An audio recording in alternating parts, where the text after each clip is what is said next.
Welcome back to the supersized, not only Raiders preview as they take on the Arizona Cardinals, but your WNBA Finals preview. Joining us now on 1140 The Bet, 98.5 The Fan, and all throughout the Audacy app is Johnny Venerable joining us from Phoenix Sports. He covers the Cardinals, and now that he's joining us for a second time, I think it's official, man. You're a friend of the station. You're a friend of the show. And look at us. We're a couple dudes covering 0-1 teams. I guess I want to start off here. That Patrick Mahomes guy, he's pretty good at football, right? Yeah, that was the Cardinals, if you can believe it, first time facing Mahomes since I think his second year in the league. And yeah, he took it to Arizona the way few can. And while I do believe the Chiefs are going to be very formidable, unfortunately for Cardinal fans, I think it said more about where this team is right now in relation to kind of the deterioration of their roster and the fact that dating back to last season, they've lost 6 of 7 games. So as great as Mahomes is, and he is great, as you've seen firsthand and your listeners, the Cardinals are in a bad way and need to turn it around quickly. So, with that being said, panic meter on a scale of 1 to 10.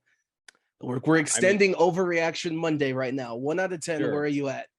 I would probably say 6 because if they start 0-2, same with the Raiders, a very slim chance you make the postseason based on past experience. I know we're at a 17-game season now, but an 0-2 team hasn't made the playoffs until I think Houston and Seattle did it back in 2018. It's difficult, and these are two of the toughest divisions, if not the two best in all of football. And the Cardinals in particular have a little bit of a culture problem. They had by far the noisiest offseason, and not in a good way, of any NFL franchise, probably not named Cleveland, in relation to Deshaun Watson.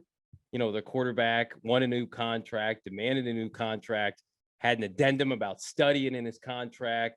You know, Cliff Kingsbury's extended. People are up in arms about that. Steve Keim as well, that he can go out and sign any marquee free agents. And, you know, they allowed their best pass rusher in franchise history to sign with the Las Vegas Raiders. Christian Kirk's no longer around.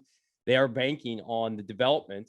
A lot of the players that they've drafted and developed over the course of the last couple of years. And if you're taking it at face value after week 1, it's not a pretty thing. Now, I'm very much of the mindset that it's a long season. We're in mid-September. I'm not waving the white flag for this franchise, but I mean, anybody who watched the game, the final score, or what happened against Kansas City was not as close as the final score would indicate. I mean, the Chiefs took the pedal off the gas at the beginning of the fourth quarter and basically said, Arizona, we're not going to embarrass you anymore in front of your home crowd. So Cardinals better figure out quickly if they want to be competitive against the Raiders this weekend. And Johnny, you hit on it here at the top. The 1-6 in the past 7 games. I think the average margin of the defeats well over 10 points. I think that's 6 straight home losses for the Cardinals. For you, what's the biggest issue or the key issues that stick out throughout this run? I think the lack of consistency on defense. Vance Joseph's defense has given up over 30-plus points in 4 of their last 6. And then in combination without DeAndre Hopkins, Hopkins has not played a fair amount of games dating back until his, basically his season-ending injury against the Packers last year. And then he gets suspended the first 6 games this year for performance-enhancing drugs. So those two things, the fact that Kyler Murray, he's in my opinion, a top 10 to 12 quarterback, but he needs to elevate those around him. I very much would put him in the same class as Derek Carr right now. The defensive draft picks that they've taken high in the draft, Isaiah Simmons, Zaven Collins, have not turned into budding stars. If anything, if you watch them Sunday against the Chiefs, look like liabilities. And that can't happen, especially when you let expensive free agents like a Chandler Jones leave. You got to have other guys pick up the baton, and they just haven't done a well enough job of that. This has been a franchise that largely under Steve Keim, their general manager, who is the most winning franchise in team history, has not drafted well. They have made their success through trades, whether it be for Hopkins or Chandler Jones, Zach Ertz, and then free agent signings. Coup free agent signings, 1 to 2 year guys. I don't know. It seems like kind of the luck has run out on Keim and company, and what's left is you got to kind of have to pick up the baton a little bit with these draft picks. So far, not so good. Rondell Moore, 2nd-round pick out of Purdue last year, has been hurt basically the entire time for this team. They traded a 1st-round pick for Hollywood Brown this year. He gets this, arrested for aggressive speeding in the offseason, or extreme speeding, I should say. So truth be told, it's a very Raider-esque type of offseason and start to the season for the Cardinals. These two teams, and I said it on our PHNX Cardinals podcast earlier this week kind of mirror each other right now. Yeah, and the game is just as important for both. And I guess when you know there's a lot that's happened in the offseason, and I want to stick to something here on the field really quick. To you, and you brought up the performance of Isaiah Simmons and some of the struggles and liabilities that some of these players are on the field. Is it a matter of the game plan being incorrect or the execution? Because the execution, that's some of the things with the Raiders, with Derek Carr and the 3 interceptions and all the new starters and the new regime, where at Monday, obviously, everyone's freaking out. No, it's the end of the world. Oh my God, we did all this. But as the week's gone on, they're like, well, wait a minute. We only lost by 5 to the Chargers. Derek Carr threw 3 interceptions. These are things that can be fixed. Is there any positivity with that, with the Cardinals here heading into, the bulk of the season? I think the only positive aspect comes from the fact that this team under Cliff Kingsbury, believe it or not, has shown you that they can win games. I mean, they've improved each of the first 3 seasons now. They started 7-0 last year and we're 10-2 at one point. So that's as much confidence as you're going to get from me. But I do think that it is a combination of personnel and coaching. Cliff Kingsbury, Vance Joseph did not have a good game plan, and that's an understatement against the Chiefs. Vance Joseph in particular blitzed Mahomes more than any. I think that he's been blitzed in his career. I mean, or any team in week 1, I should say.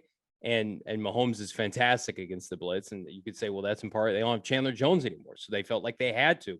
They've got injuries. JJ Watt, kind of the glass man right now in Arizona. He's going to try to play this week, but he has not been healthy since their unbelievable 7-0 start last year. So Cliff Kingsbury doesn't, is he not creative enough offensively? Is he too pass happy at times? Absolutely. So I would say it's a combination of personnel and game planning. And you just brought up JJ Watt and his status. He did say earlier today that he's going to try to play. Raiders dealing with a bunch of injuries too. I guess overall with everyone else, what's the status with Rondell Moore and who's going to play, or what do we know? What's the latest? Yeah, I would say Watt is going to try to tough it out. Justin Pugh, their left guard, looked like he was a go last week. He did not play. I think he is a true game time decision. And then, somebody like Jalen Thompson, who they just signed to a lofty contract extension, pairing alongside Budda Baker at safety, has been out with a toe and does not look like he's going to play. That's a big loss for the Cardinals. You mentioned Rondell Moore. I don't expect him to play. He's not practicing this week. Hurt his hamstring last Thursday. I would be shocked if he played. Greg Dortch did a serviceable job underneath. I don't think there's too much of a drop-off right now. He got open against Kansas City, was their leading receiver in that game. But to me, the biggest culprits are on the defensive side, injuries or not, with the fact that they look so incompetent defensively. I actually think the Cardinals, get theirs offensively. I think they have enough offensive talent. Zach Ertz was a full go this week. We'll see if they activate their 2nd-round pick and tight end Trey McBride. But I expect to see Watt in some kind of role, maybe a little bit of a pitch count given his age. But yeah, Jalen Thompson to me is a huge loss if you're an Arizona Cardinal fan. If it does make you and the Cardinals fans feel better, our offensive line putrid. Gave up 6 sacks against the Chargers, 4 different variations. And then on the last offensive play for the Raiders, our starting center goes out with a concussion. So that's going to be the thing that the Raiders are looking at with their offensive line and their performance. And a couple questions before we get you out of here. And I believe truly that I'm in the sports world to ask questions and get the insight. So with this next question, Kyler Murray obviously had the addendum with the homework and video games, this, that, and the third. This Friday, the beta comes out for the new Call of Duty. It'll be the first time players around the world will get to play the new Call of Duty and get a taste. Is there any concern with Cardinals fans that this dude's going to be playing it all weekend?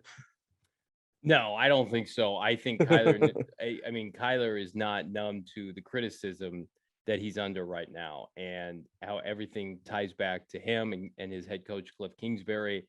And, his stats were pretty underwhelming, especially if you erase the 4th quarter garbage time last week, 2 touchdowns.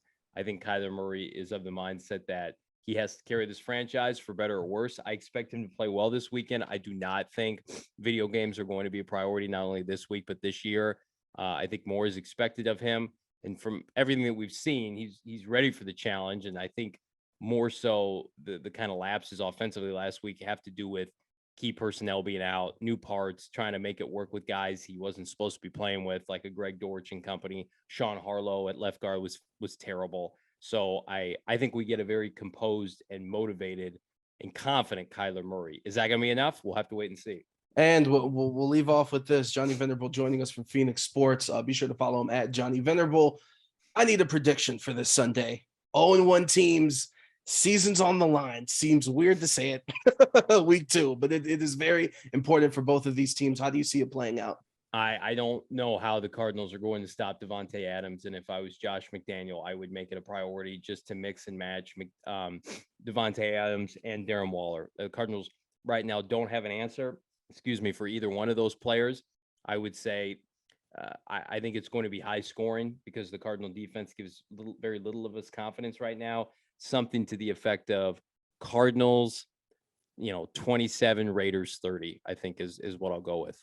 High scoring. There it is. Johnny Venerable, as always, thank you for joining us. And we'll see you on Sunday.